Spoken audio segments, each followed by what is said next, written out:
আসসালামু আলাইকুম। আশা করি আপনারা যেখানে আছেন সবাই অনেক অনেক ভালো আছেন, সুস্থ আছেন। আজ আরও একটা নতুন রেসিপি নিয়ে চলে এসেছি। আজ আমি আপনাদের সঙ্গে শেয়ার করতে চলেছি সবথেকে সেরা আমের আচার। এই আমটা এতটাই ভালো লাগে, এতটাই সুস্বাদু এই আমের আচার।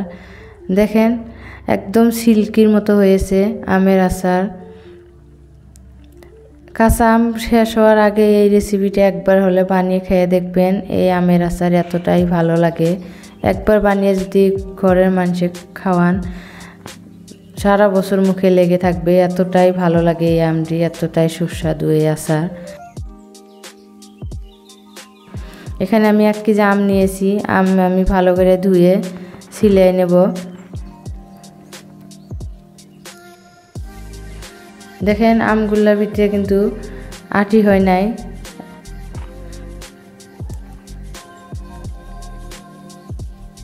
আমের বিচিগুলো আমি ফেলে দিচ্ছি, দিয়ে কিন্তু ভালো করে ছিলে কেটে নিচ্ছি।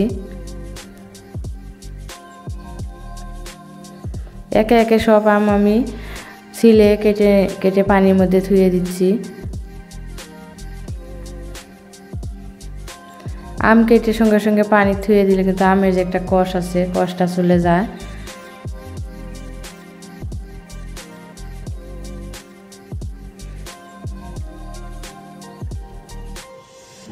দেখেন আম ছিলা হয়ে গেছে।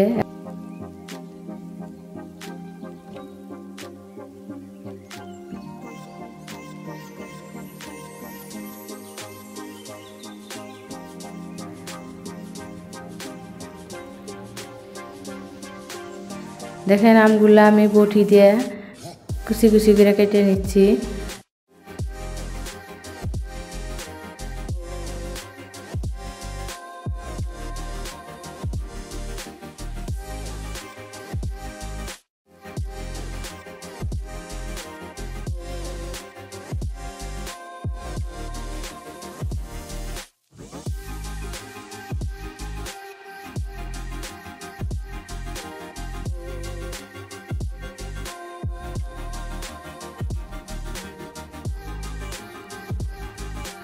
দেখেন হাতে চেপে চেপে পানির থেকে কিন্তু আমগুলো আমি উঠিয়ে নিচ্ছি।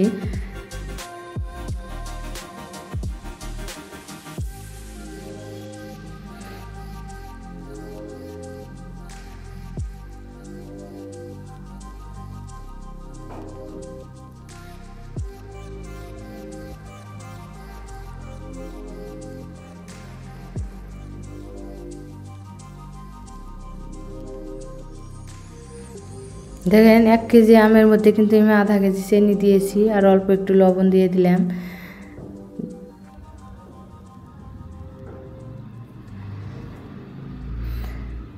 এক কেজি আমের আধা কেজি চিনি দিলে হয়ে যাবে, বেশি চিনি লাগে না। এখানে আমি মশলা নিয়েছি। দেখেন শুকনো মরিচগুলো কড়াইয়ে দিয়ে দিলাম, দিয়ে ভেজে নেব, হালকা করে ভেজে নেব।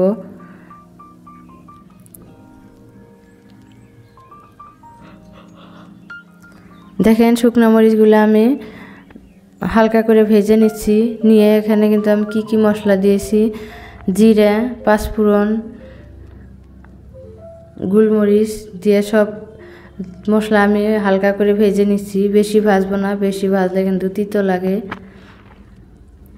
আর যদি গোটা ধনিয়া থাকে গোটা ধনিয়া দিয়ে দেবেন। আমার কাছে গোটা ধনিয়া নাই, সেই জন্য আমি ধনিয়ার গুঁড়া অল্প একটু দিয়ে দেব।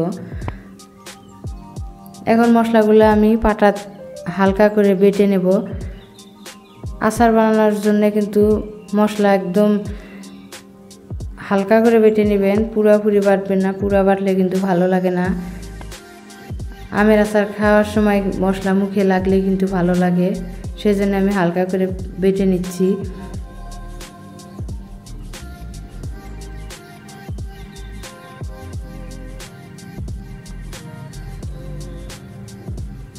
দেখেন আমার মশলা বাটা হয়ে গেছে, একটা প্লেটে উঠিয়ে নিচ্ছি।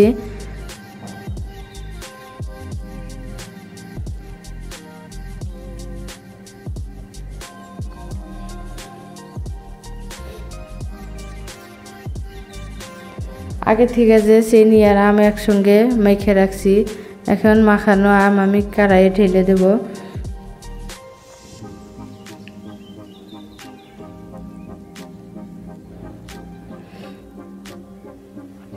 দেখেন কড়াইয়ের মধ্যে ঢেলে দিয়ে ভালো করে লাড়াচাড়া করতে থাকবো। এই আমের আচার বানাতে কিন্তু পানি দিব না, এই চিনি দিয়ে কিন্তু দেখবেন আমটা সেদ্ধ হয়ে যাবে। খালি অনবরত লাড়তে থাকবো। এই পর্যায়ে আমি আমের আচার বানানো যে মশলাটা বানিয়ে রাখছি মশলা দিয়ে দিলাম। এখন মশলা আমের সঙ্গে ভালো করে মিশিয়ে নিচ্ছি। মিশিয়ে নিয়ে একটা ঢাকনা দিয়ে ঢেকে দিছি। ঢেকে দিয়ে মাঝে মাঝে উঠিয়ে কিন্তু আমি লাড়াচাড়া করে নিচ্ছি যাতে তলে লেগে না ধরে, সেই জন্যে হালকা করে লেড়ে লেড়ে আমি আমের আচারটা বানাবো। রোদে দেওয়া ঝামেলা ছাড়াই ঘরে টক ঝাল মিষ্টি আচার বানানোর রেসিপি আজ আমি আপনাদের সঙ্গে শেয়ার করতে চলেছি। দেখেন আমার আমের আচার হয়ে গেছে।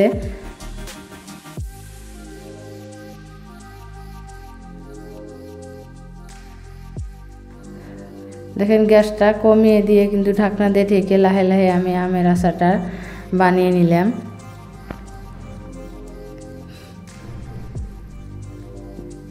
দেখেন আমের আচারটা আমি হালকা করে ঠান্ডা করে নিয়েছি, নিয়ে একটা প্লেটে সাজিয়ে নিচ্ছি।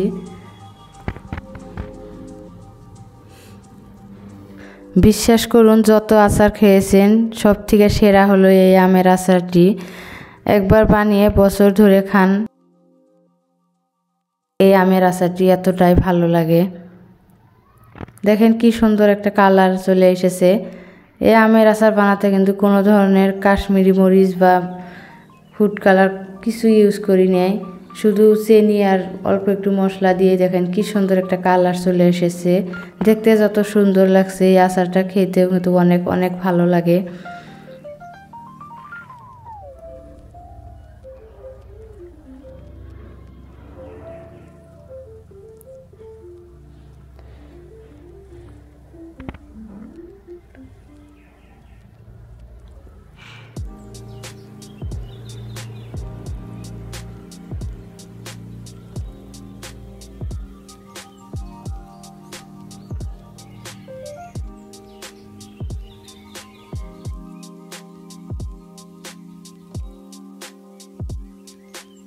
আমের আচারটি একদম নরম তুলতুলিয়া হয়েছে।